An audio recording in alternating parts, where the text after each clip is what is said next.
दोस्तों इस वक्त एक ऐसी खबर आपको देने जा रहे हैं जिसने सनसनी फैला दी है। जी हां, अमेरिका की राजधानी है वॉशिंगटन डीसी। वॉशिंगटन में व्हाइट हाउस के करीब एक ऐसा हादसा पेश आया है जिसने हड़कंप मचा दिया है। हवा में 400 मीटर की ऊंचाई पर एक हेलीकॉप्टर और एक पैसेंजर प्लेन की टक्कर हो जाती है और बिल्कुल पल भर में यह आग के गोले में तब्दील हो जाती है। जी हां, अमेरिका की राजधानी वॉशिंगटन डीसी के आसमान में इस तरह से यह हादसा पेश आया, वो भी व्हाइट हाउस के करीब। हेलीकॉप्टर की टक्कर होती है एक पैसेंजर प्लेन से। पैसेंजर प्लेन में सवार होते हैं तकरीबन 60 लोग, 60 यात्री और 4 क्रू मेंबर्स।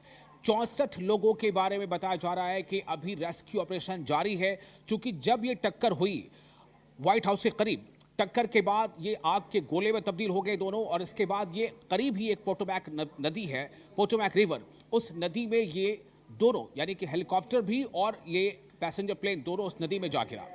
उसके बाद अब ये बताया जा रहा है कि इसके लिए लगातार रेस्क्यू ऑपरेशन जारी है। जो अमेरिका के राष्ट्रपति हैं डोनाल्ड ट्रंप, उन्होंने इसको लेकर काफ़ी दुख व्यक्त किया है, लेकिन उनका ये भी कहना है कि जो फर्स्ट रिस्पॉन्डर्स हैं उनकी मैं प्रशंसा करता हूं। इस घटना के जो फर्स्ट रिस्पॉन्डर्स हैं उनकी प्रशंसा करता हूं। अब आपको पूरी कहानी बताएं, दरअसल ये मामला है क्या।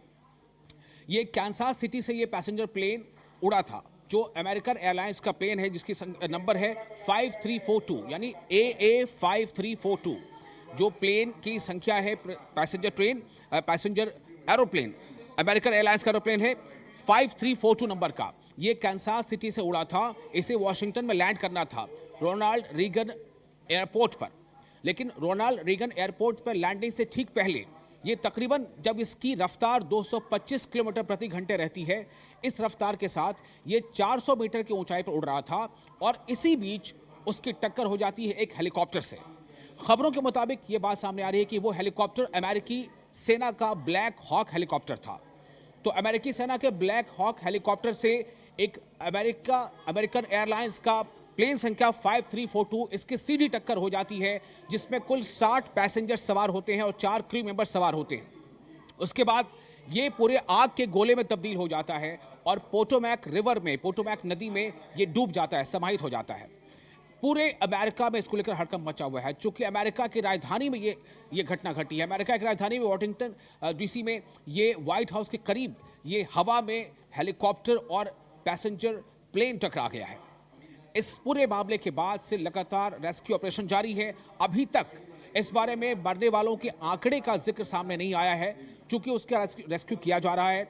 ये बताया जा रहा है कि इसमें 60 पैसेंजर्स शामिल थे और 4 क्रू मेंबर्स थे।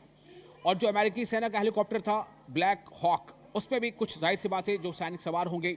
तो कुल संख्या का अभी तक ऑफिशियल डिटेल इस बारे में नहीं दी गई है, लेकिन रेस्क्यू ऑपरेशन जारी है। डोनाल्ड ट्रंप ने इसको लेकर के काफ़ी दुख व्यक्त किया है और ये माना जा रहा है कि रोनाल्ड रीगन जो एयरपोर्ट है, इसके करीब जो इंटरनेशनल जो एयरपोर्ट है रोनाल्ड रीगन, उस इंटरनेशनल एयरपोर्ट की भी वहां से फ्लाइट का टेक ऑफ और लैंडिंग को भी फिलहाल रोक दिया गया था। ये घटना बुधवार की देर रात, जो स्थानीय समय है अमेरिका का, उसके मुताबिक बुधवार की देर रात करीब 9 बजे की है। और उस दरमियान जब ये आसमान में ये पैसेंजर प्लेन और हेलीकॉप्टर टकराया और ये आग के गोले में तब्दील हो गया, वो भी व्हाइट हाउस के आसपास, तो जाहिर सी बात है, आप समझ सकते हैं कितनी इसको लेकर के सनसनी मची होगी। अब इसके कई एंगल्स की इसकी जांच भी हो रही है कि आखिर ये किस कारण से ऐसा हुआ है, ये तकनीकी खराबी के कारण हुआ या कहीं से कोई इसमें कोई साजिश है। लेकिन जो फर्स्ट रिस्पॉन्डर्स हैं, जैसा कि डोनाल्ड ट्रंप ने कहा है कि जो फर्स्ट रिस्पॉन्डर्स जो हैं उनकी मैं प्रशंसा करता हूं, उनकी तारीफ करता हूं और इस घटना की जांच की जाएगी।